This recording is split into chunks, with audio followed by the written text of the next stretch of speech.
estos elementos, bueno, podemos decir, para clasificarlo básicamente, hay varios elementos que se tienen en cuenta, como son la dureza del terreno, digamos, expresado en lo que es litología, obviamente. A mayor dureza tenemos basaltos, granitos, y para terrenos más blandos lo que son más característicos de nuestras zonas, ¿no? Por eso, cuando hablamos de una cosa es un pozo en la zona región pampeana y otra cosa es en una zona de sierra. No serán los mismos métodos que se pueden utilizar. Y también tiene que ver el método a utilizar con el diámetro de la perforación, es decir, puede llegar a ser un pozo de gran diámetro para grandes caudales o un pozo de menor diámetro. En este caso la diferencia se hace desde los 300 milímetros, es decir, 30 centímetros para menores a 30 centímetros pozos pequeños y por encima de esos pozos grandes. Y por último, lo que es la profundidad de perforación. Captaciones superficiales, que en definitiva no son tan superficiales porque habla de menores a 100 metros de profundidad, o captaciones más profundas por debajo de esa profundidad, que muchas veces ocurre en pozos para la extracción de aguas subterráneas en diferentes zonas. En la zona pampeana pueden superar los 150 metros tranquilamente.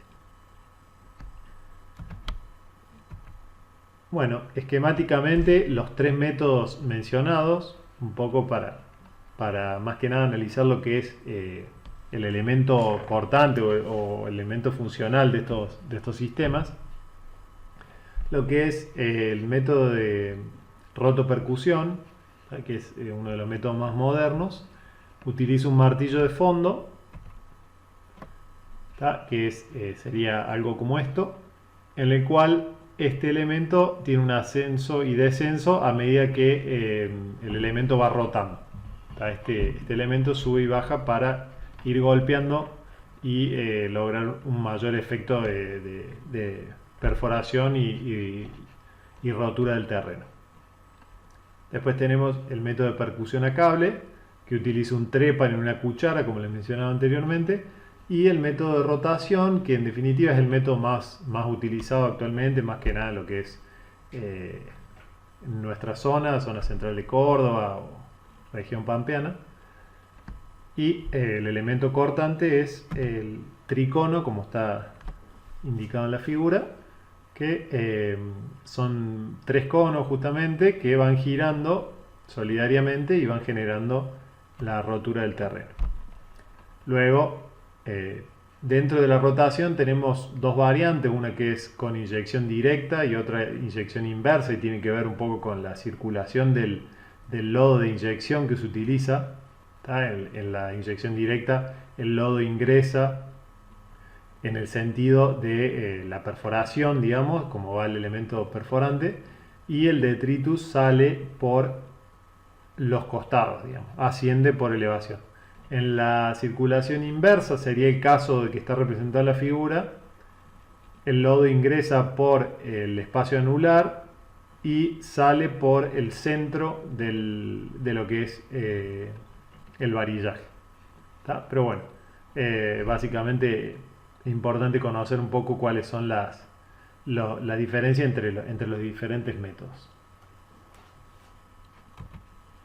Bien, entonces, cuando hablamos de pozo piloto, para entender un poco más de qué se trata este pozo de observación, podemos decir que es una perforación de pequeño diámetro, entre 4 y 6 pulgadas, que se ejecuta para conocer lo que son las características litológicas del subsuelo y las propiedades hidráulicas, también propiedades químicas. En definitiva, todos estos elementos nos permitirán y nos darán como resultado la posibilidad de plantear lo que es la perforación definitiva. El costo de perforación es muy elevado, entonces al realizar, si bien esto es un costo extra, el pozo piloto, nos aseguramos de ubicar perfectamente lo que es el entubamiento con los sectores filtrantes en las capas que realmente nos interesan como acuífero. Una vez finalizado el pozo piloto y con el pozo con inyección, digamos en el caso de lo que es rotación, pero todavía sin haber colocado ningún tipo de entubamiento, se corre lo que es un perfilaje eléctrico. Este perfilaje eléctrico nos brinda un gráfico de potencial espontáneo, ¿tá? Que es, en definitiva, los principios básicos que se utilizan tienen que ver con lo que es prospección geoeléctrica, pero esto ya dentro del pozo, un dato mucho más certero, y lo que se hace es medir la diferencia natural de potencial eléctrico entre las diferentes unidades geológicas, permitiendo definir lo que es la ubicación de los horizontes más y menos permeables. Utiliza un electrodo en superficie y un electrodo que se va haciendo profundizar en este lodo de inyección. Otro tipo de informe que nos brinda este perfilaje es un perfilaje de resistividad, ¿tá? Que básicamente consiste en lo que les mencionaba anteriormente. El método geoeléctrico consiste en inyectar corriente eléctrica por la pared del pozo y registrar la intensidad de retorno de esa corriente eléctrica, ¿tá? Lo que va a estar directamente afectado por lo que es la litología, es decir, del material, y el contenido salino del agua en formación. Obviamente el agua con alto contenido salino tiene una conductividad eléctrica mucho mayor. Por último, otro tipo de análisis que nos brinda este perfilaje es que en definitiva esto no sería en sí eléctrico, sino es un perfilaje de radiación gamma que mide la radiación que emite cada componente geológico,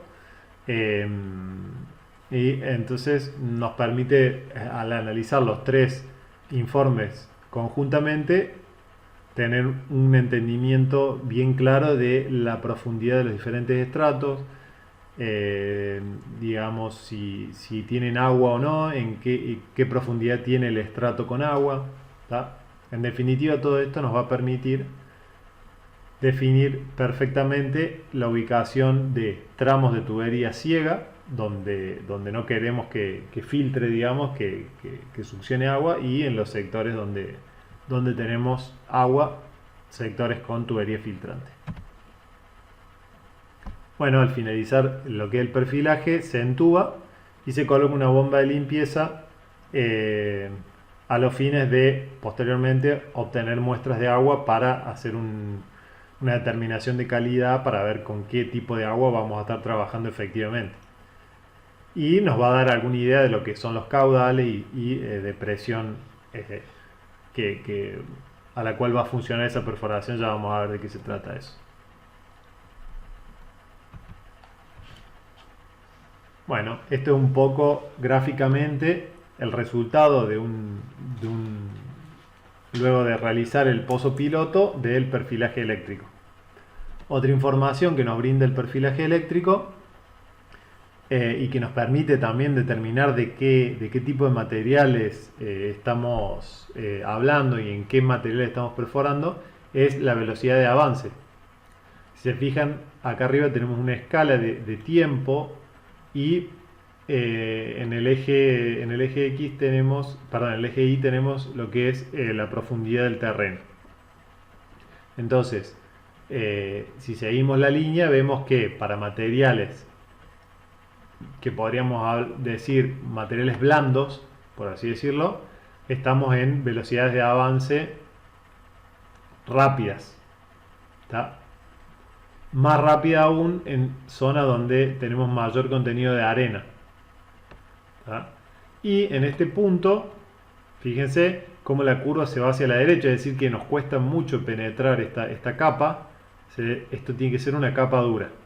Y si vemos que por debajo tenemos de vuelta, se nos va hacia la izquierda, y fíjense que acá tenemos la zona donde se profundiza más rápidamente, entonces efectivamente esta capa dura algo nos está indicando. En este caso es, como tenemos el acuífero debajo, es el techo del acuífero, y por eso al ser una capa impermeable nos cuesta tanto superar esta barrera. Se fijan acá tiene un valor de K, que es lo que es la conductividad del estrato. Fíjense que es una conductividad muy baja, porque es impermeable, ¿tá? A diferencia de los otros estratos. Y de este lado tenemos lo que es las curvas de potenciales. En este caso no tenemos lo que es radiación, pero tenemos potencial y resistividad en dos longitudes de onda.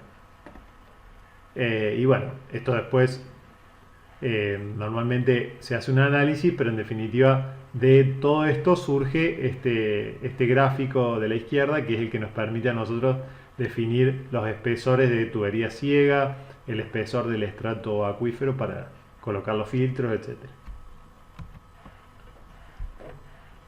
Bueno, el diseño del pozo definitivo.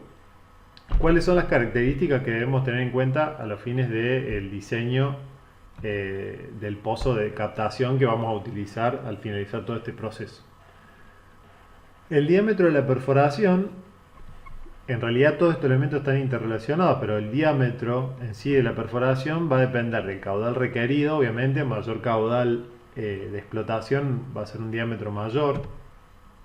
La productividad del acuífero, ¿tá? Que está dada por su permeabilidad, que es esta conductividad hidráulica que hablamos como valor K anteriormente, y el espesor saturado, es decir, el espesor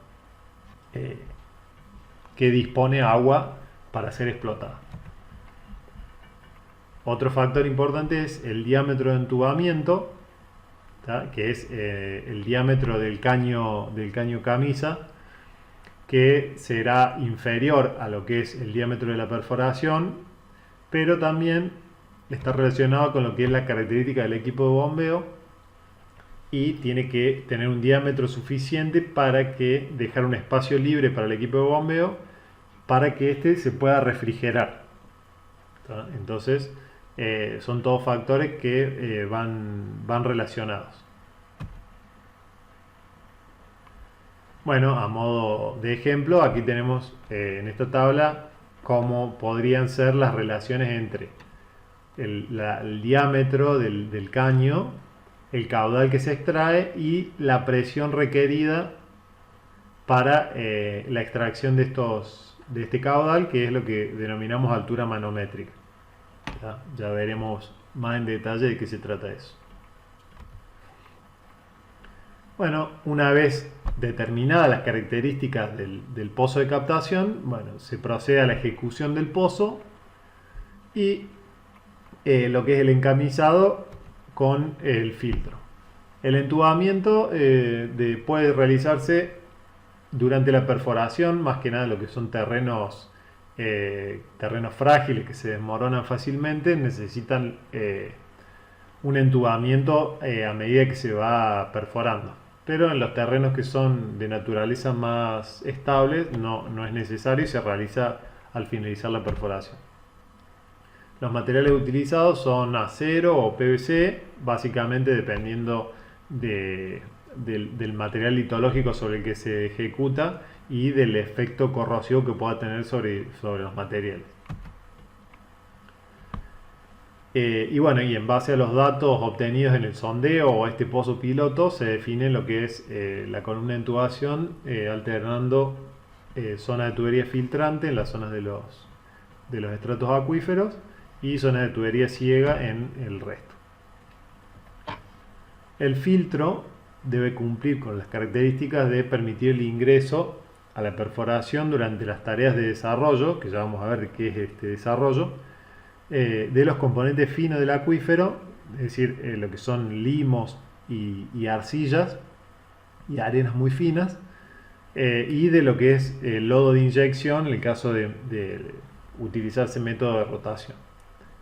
De esta forma logramos incrementar lo que es la permeabilidad en la zona cercana a la tubería, digamos, a la tubería filtrante, y que además luego se va a aumentar esta capacidad de esta permeabilidad a través de lo que es un engravado artificial, que ya vamos a ver qué es. Normalmente el tipo de filtro que se utiliza en lo que es perforaciones de grandes caudales es un filtro de ranura continua o Johnson. Estos filtros, bueno, acá tenemos eh, un caño con tubería ciega y en este caso tubería filtrante. No es el caso de ranura continua, sino que es otro tipo de filtro, pero bueno, esquemáticamente sirve. Y tenemos unos aleves que permiten mantener la orientación de la perforación a medida que se va colocando. Como ven, a medida que se va perforando, o una vez que ya se perforó, a medida que se va incorporando la cañería, se van procediendo a la soldadura para unir las diferentes partes. Esto sí es un filtro de ranura continua, de tipo Johnson. Si se fijan, este elemento metálico va rodeando toda la tubería que se monta sobre unos bastidores y digamos es justamente como el nombre le indica, es una ranura continua, digamos. Se va haciendo girar en forma de espiral alrededor de estos bastidores. La forma como se vería, digamos, cada uno de estos, digamos, este filamento por fuera tiene una parte más ancha y se hace en forma de V hacia adentro para evitar el ingreso de partículas de gran tamaño a la tubería filtrante.